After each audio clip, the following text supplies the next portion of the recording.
To be a fighter from Brooklyn is everything to me, you know. I was born in Brooklyn. I was raised in Brooklyn. I live in Brooklyn and I train in Brooklyn. My name is Zachary Zungri Ochoa. I'm from Brooklyn, New York. I'm a professional boxer. My record is 3-0 with 3 knockouts. Zungri is my ring name.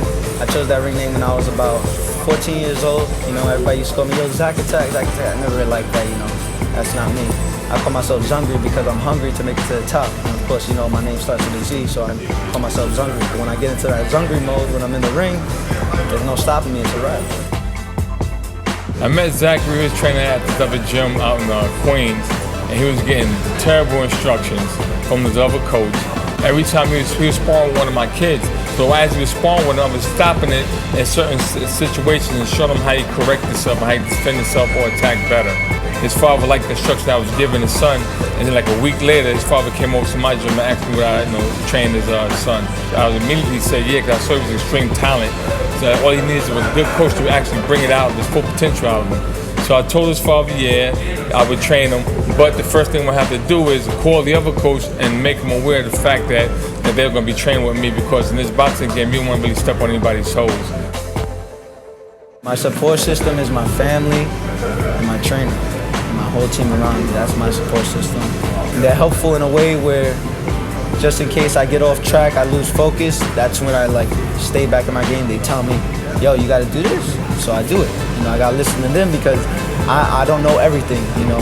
There's going to be some times where I don't know everything and they're going to have to tell me and I have to listen.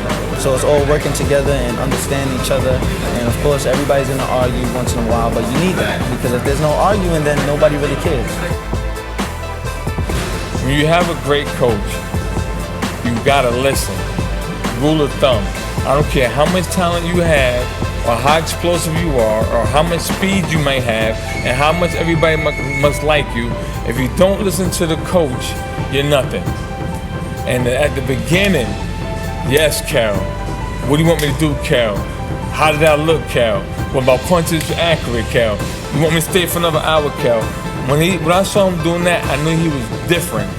You know, on top of the training hard at 15 years old, on top of showing that he was ready to go pro at 16 years old, he listened to everything I told him. He actually told me, Kel, one time he was sparring. We had 2 guys sparring, 2 older guys, 25, 26 years old guys, won everything in the amateurs. They were about to make their pro debuts, and I had them spar both of them the same day.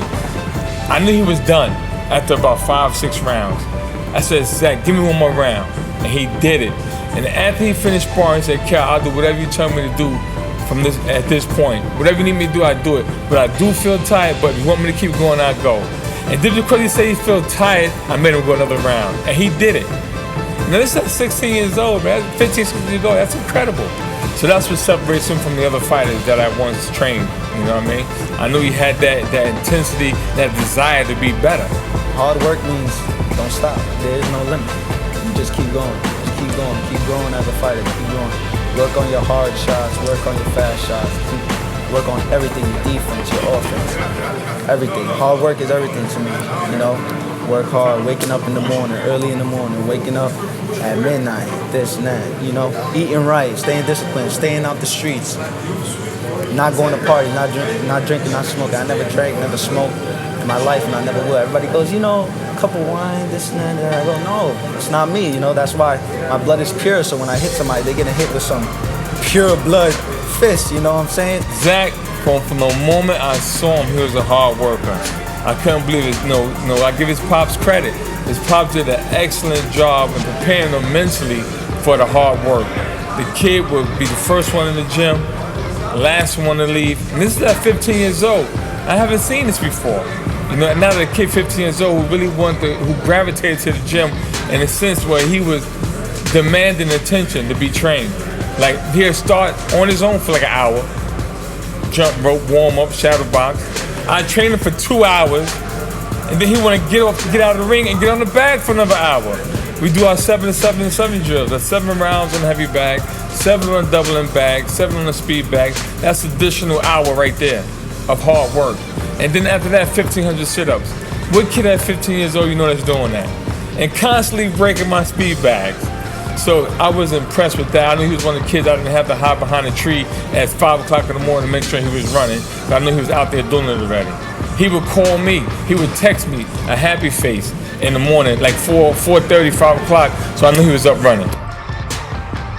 It feels really good to be complimented by Oscar La Hoya and Bernard Hopkins, Roy Jones, and Sugar Ray Leonard, people like that, you know, because those are the people I looked up to, and I saw what they were doing. I was like, yo, I want to do that. They over here sitting front row ringside, talking to all the big stars, in the ring with all these belts and stuff like that. I'm like, I want to do that. So when they say that, they don't know that I just really want to scream right there when I say that. When they say that, like, yes, I want to just scream, but I stay humble, I stay calm, respectful to everybody, because that's what I do. I'm a respectful person, and I'm grateful for them and their compliments, and for even giving me the opportunity to be fighting on their cards, and for giving their time to even explain to me the knowledge of boxing. And well, I see Zach 5-6 years from now, I know everybody says this.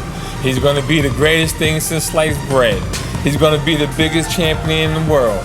But honestly speaking, and this is not coming from me, this is coming from everyone who sees Zachary Ochoa, Bernard Hopkins, Oscar De La Hoya, Roy Jones, all the writers, Pound for Pound DVD, Ringside Magazine, they're all saying he's the new face of boxing.